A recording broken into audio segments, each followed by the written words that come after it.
Soy el pastor Ricardo León Quintero del Ministerio Carcelario Bautista de Colombia. Venimos estudiando una serie de enseñanzas y predicaciones, las razones por las cuales servimos a Cristo en las prisiones.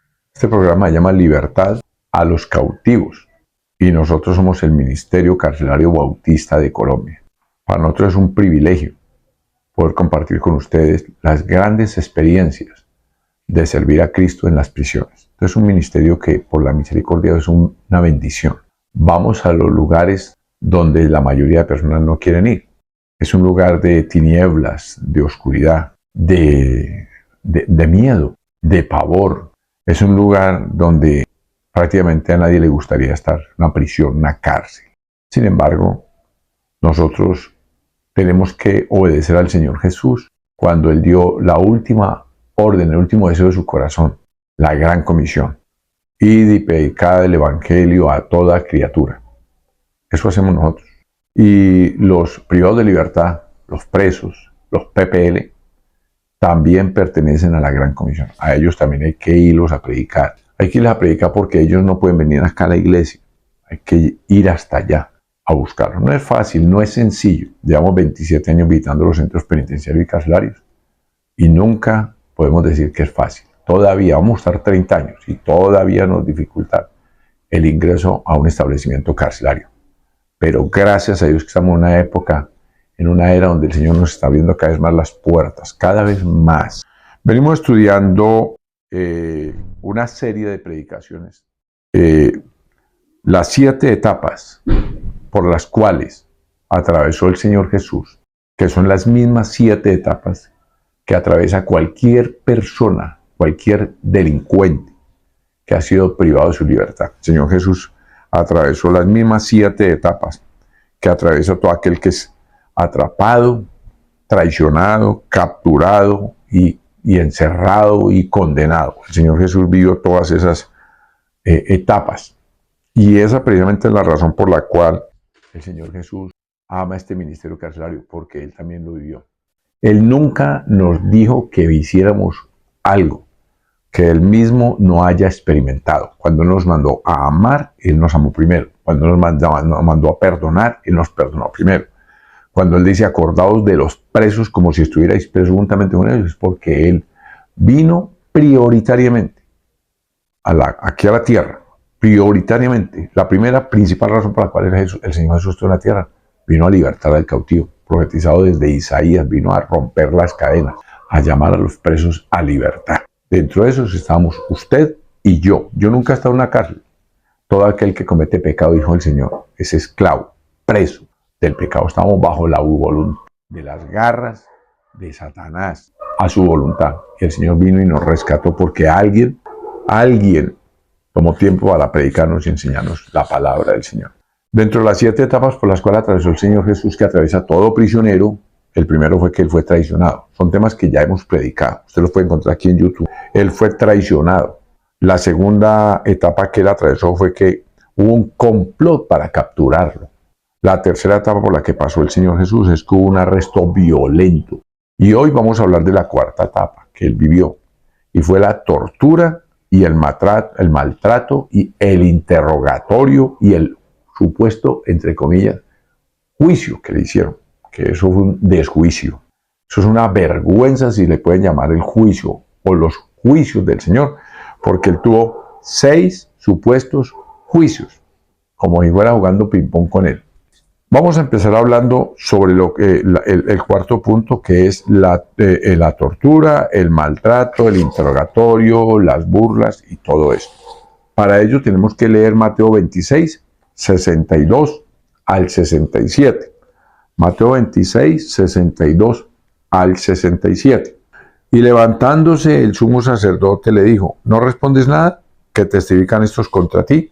Porque el Señor Jesús estaba rodeado de un montón de falsos acusadores, falsos testigos que lo estaban acusando, porque el Señor Jesús fue el único que pudo decir, ¿quién de ustedes me redarguye de pecado?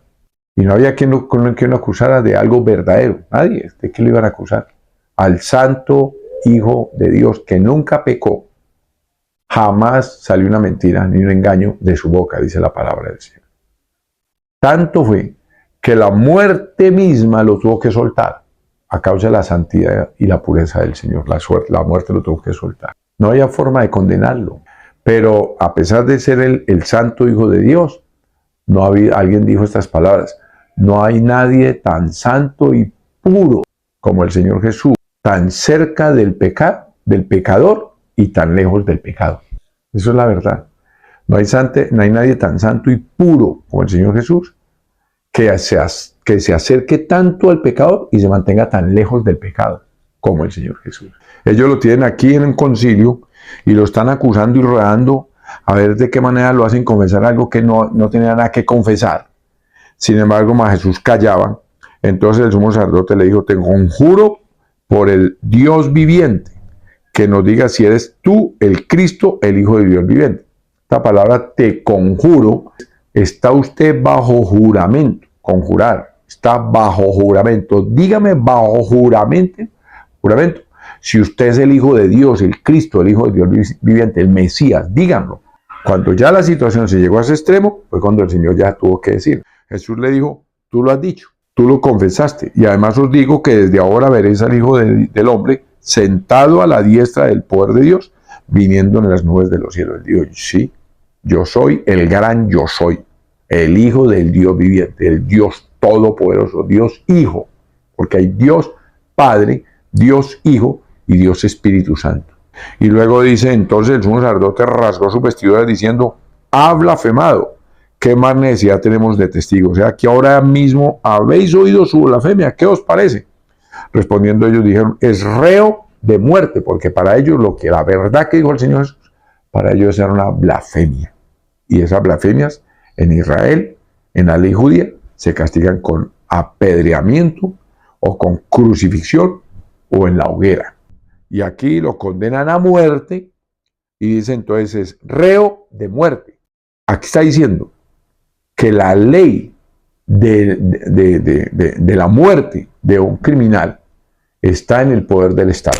La ley de muerte está en el poder del Estado. Y dice acá, dice, entonces le escupieron en el rostro, le dieron puñetazos, otros lo abofeteaban. Y el Espíritu Santo guarda aquí el resto, las vulgaridades, la cantidad como lo ultrajaron, la ira, como cuando el caso de Esteban, que se llenaron de ira, que los sacerdotes tapaban los oídos y le tiraron encima a matarlo. Así fue, el mismo infierno hirvió en ese momento, para callarlo, para matarlo, porque no podían escuchar que él estaba diciendo: ustedes lo dijeron, que yo soy el Hijo de Dios, y ustedes tienen razón, soy el Hijo del Dios viviente. Pues déjeme decirle que diciendo: profetízanos, Cristo, ¿quién fue el que te golpeó? Burlándose, escupiéndolo, blasfemando y todo esto contra el Señor, a puñetazos, abofeteándolo, dándole palmadas, humillándolo a él totalmente. Y lo más impresionante es que dice la palabra del Señor que él enmudeció y no abrió su boca.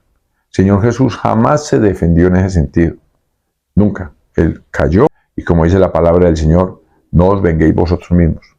Deje lugar a la ira de Dios. No lo transportaron a él cuando lo capturaron, no lo llevaron a la fiscalía y le dieron los derechos. No le nombraron un abogado, como generalmente se hace con cualquier delincuente, un abogado de oficio. Si no tiene abogado, el Estado le va a entregar un abogado de oficio. No lo cobijaron los derechos humanos. La mayoría de internos, ya hablando aquí, la mayoría de internos o privados de libertad, o también se llaman PPL, persona privada de la libertad, antes de ser encerrados en una prisión, generalmente se burlan de ellos, los menosprecian, los amenazan, los torturan para sacarles información. Esta suerte la corre la mayoría de las personas que han sido capturadas que van camino hacia una prisión. La misma suerte que vive un delincuente, cualquier delincuente. Esa situación la vivió el Señor Jesús. Al Señor Jesús le sucedió igual, y lo más maravilloso es que él jamás se defendió. Al Señor Jesús, cuando lo arrestaron, ni siquiera se ve aquí que le leyeron los derechos. A él nunca le leyeron los derechos. Jamás. Pero lo que sí tuvo fue 6 juicios corruptos en la oscuridad de la noche. Cuando lo capturaron, acuérdate que fue en el huerto de Getsemaní, ya era de noche, y era prohibido hacer un juicio a esa hora. Pues los 6 juicios que le hicieron al Señor fue precisamente en medio de la noche, en la oscuridad de las tinieblas. Inmediatamente, y al amanecer, después de los 6 juicios corruptos, lo sentenciaron, pero lo sentenciaron a muerte. Inmediatamente de que lo capturan, lo lleva donde Anás. Eso ustedes lo pueden leer en Juan 18, 12 y 13. Apenas lo capturan, a él lo llevan donde Anás, que él era el suegro de Caifás. A mí me gustaría llamarme ni Anás ni Caifás, ni a mi hijo le pondría jamás ese nombre. Son nombres que crea un estigma. Barrabás, Caifás, Anás, Pilatos, Judas. Hay ciertos nombres que quedan marcados como nombres depravados, de cobarde, de traición y de maldad. Al amanecer, en la noche, lo llevaron al Sanedrín, que se juntaron todo el concilio.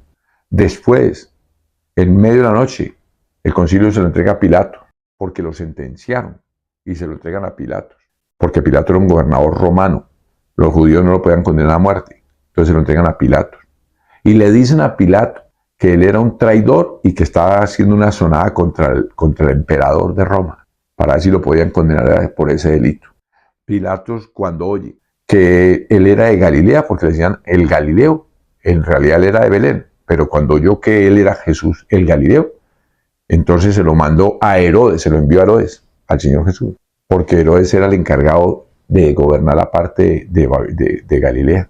Y luego que Herodes lo coge y se burla de él y lo menosprecia, el que decapitó a Juan el Bautista. Y después de que él lo tiene ahí, él lo pone como si fuera él pensó que era un mago, que le sacara un conejito de un sombrero, a cogerlo de burla. Dice la Biblia que lo menospreció.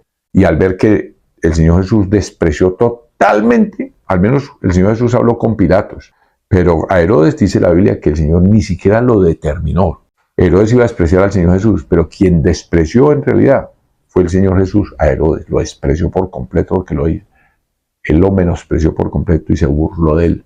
Y entonces se lo devolvió otra vez a Pilatos. Y es cuando Pilatos recibe la razón de la mujer, la esposa, le dice, no tengas nada que ver con ese justo porque padeció sueños a causa de él.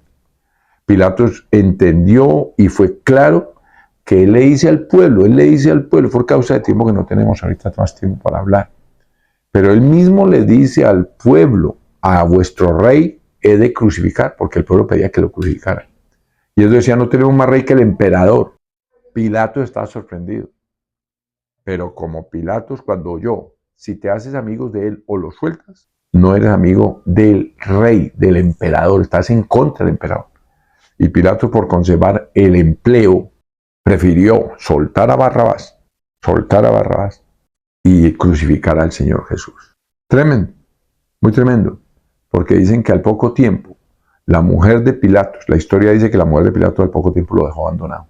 Después, este Pilato fue destituido de su cargo. En realidad, no hizo el daño. Pero era necesario, como dice Mateo una y otra vez, era necesario que se cumplieran las Escrituras. Amado Señor, gracias por este tiempo. Esperamos seguir con esta serie de enseñanzas del Ministerio Carcelario, libertad a los cautivos. Espero que Dios los bendiga y que ore por este Ministerio Carcelario Bautista de Colombia. Continuemos más adelante con esta maravillosa serie. Bendiciones para todos.